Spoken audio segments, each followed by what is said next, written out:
लोकसभा चुनाव बीतने के बाद बीजेपी खेमे के सामने सबसे बड़ी चुनौती पार्टी का नया अध्यक्ष चुनना है। हर दिन कोई ना कोई नया चेहरा बीजेपी प्रेसिडेंट की रेस में आगे हो जाता है, लेकिन असल में किसके हाथों में बीजेपी की कमान सौंपी जाएगी, ये बड़ा सवाल है। आज हम आपको बताएंगे बीजेपी अध्यक्ष पद के लिए दो प्रबल दावेदारों के बारे में, साथ ही ये भी जानेंगे कि इनके हाथ में पार्टी की कमान आने से बीजेपी को कितना फायदा होगा। 2014, 2019 और 2024 तीनों ही बार पीएम मोदी के नेतृत्व में एनडीए की सरकार बनने में एक बात कॉमन रही, वो ये है कि हर बार सरकार बनने के बाद उस वक्त के बीजेपी अध्यक्ष को कैबिनेट मंत्री बना दिया गया। इस बार भी जेपी नड्डा को केंद्रीय मंत्री बनाया गया है। हालांकि जेपी नड्डा का कार्यकाल पहले ही खत्म हो चुका था, लेकिन चुनाव के चलते उन्हें 6 महीने का एक्सटेंशन मिला था। ऐसे में अब बीजेपी प्रेसिडेंट की कुर्सी खाली हो गई है। नड्डा के बाद नए बीजेपी अध्यक्ष की रेस में अब दो नाम सबसे आगे चल रहे हैं। पहले नंबर पर महाराष्ट्र के सीनियर नेता और बिहार बीजेपी प्रभारी विनोद तावड़े हैं, तो वहीं दूसरी नंबर पर बिहार से 7 बार के सांसद और खांटी राजपूत लीडर राधा मोहन सिंह का नाम सामने आ रहा है।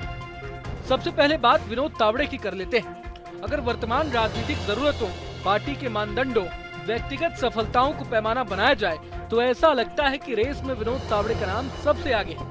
चूंकि महाराष्ट्र में विधानसभा चुनाव सिर पर हैं और लोकसभा चुनाव में एनडीए की जो दुर्गति हुई है, ऐसे में माना जा रहा है कि मराठा समुदाय को साधने के लिए विनोद तावड़े को नया अध्यक्ष बनाया जा सकता है। जानकारों का तो मानना है कि पिछड़े समाज से आने वाले विनोद तावड़े बीजेपी के हालिया मानदंडों पर खड़े उतरे हैं।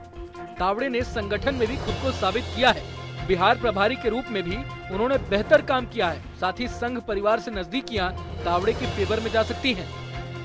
विनोद तावड़े के बाद बिहार से 7 बार के सांसद राधा मोहन सिंह का नाम प्रबल दावेदारों में से भी एक माना जा रहा है। इसके पीछे कई वजह बताए जा रहे हैं। दरअसल इस बार नरेंद्र मोदी की अगुवाई में बनी एनडीए सरकार में बिहार से 8 मंत्री बनाए गए, लेकिन इसमें राजपूत समाज से एक भी मंत्री नहीं है। माना जा रहा है कि इस बात को लेकर बिहार के राजपूत समाज में काफी नाराजगी है।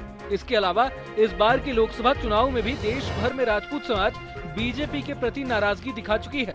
ऐसे में हो सकता है कि राजपूतों की नाराजगी दूर करने के लिए बीजेपी राधा मोहन सिंह को अगला राष्ट्रीय अध्यक्ष बना सकती है। हालांकि जानकारों का मानना है कि बीजेपी का नया अध्यक्ष चुनने की प्रक्रिया में 6 महीने भी लग सकते हैं, लिहाजा अभी कार्यकारी अध्यक्ष की नियुक्ति पहले की जाएगी। चूँकि नड्डा जी केंद्रीय मंत्री बन गए हैं, इसलिए अब पार्टी को नया अध्यक्ष चुनना पड़ सकता है। भले ही इस समय वो नड्डा जी के साथ में कार्यकारी अध्यक्ष के रूप में किसी की नियुक्ति करें या संसदीय वो नया अध्यक्ष बनाए। जो इस संगठन चुनाव की प्रक्रिया में लगभग 6 माह का समय लगता है। इस बार सदस्यता अभियान भी होना है, उसके बाद मंडल, जिला और प्रदेश के चुनाव होंगे, और जब आधे प्रदेशों 50% स्टेट के चुनाव हो जाएंगे तब राष्ट्रीय अध्यक्ष के चुनाव की प्रक्रिया शुरू होगी। तो कई बार ऐसा होता है पार्टी संगठन की जरूरतों के अनुसार तय करती है। हमने देखा है कि पार्टी अपने संगठन से ही नया अध्यक्ष चुनती है जब कोई नेता सरकार में चला जाता है। जब अमित शाह सरकार, जब राजनाथ सिंह सरकार में गए तो महासचिव थे अमित शाह, उनको अध्यक्ष चुना। जब अमित शाह सरकार में गए तब महासचिव थे जेपी नड्डा, उनको अध्यक्ष चुना। तो इस तरह की अटकलबाजी जरूर लगाई जा सकती है, ऐसी संभावनाएं व्यक्त की जा सकती हैं। एक संगठन से किसी वरिष्ठ नेता को, महासचिव हो, उपाध्यक्ष हो या किसी राज्य का कोई बड़ा नेता हो, जिसको अध्यक्ष पद की जिम्मेदारी पार्टी सौंप सकती है। वहीं बीजेपी अध्यक्ष को लेकर सुनील बंसल, अनुराग ठाकुर, सुकांता मजूमदार का भी नाम सुर्खियों में है। हालांकि फैसला किसके हक में जाएगा ये तो वक्त ही बताएगा। अगर आपको ये वीडियो पसंद आए तो लाइक करें और चैनल को सब्सक्राइब करें। वहीं तमाम बड़ी खबरों के लिए देखते रहें न्यूज़ नेशन।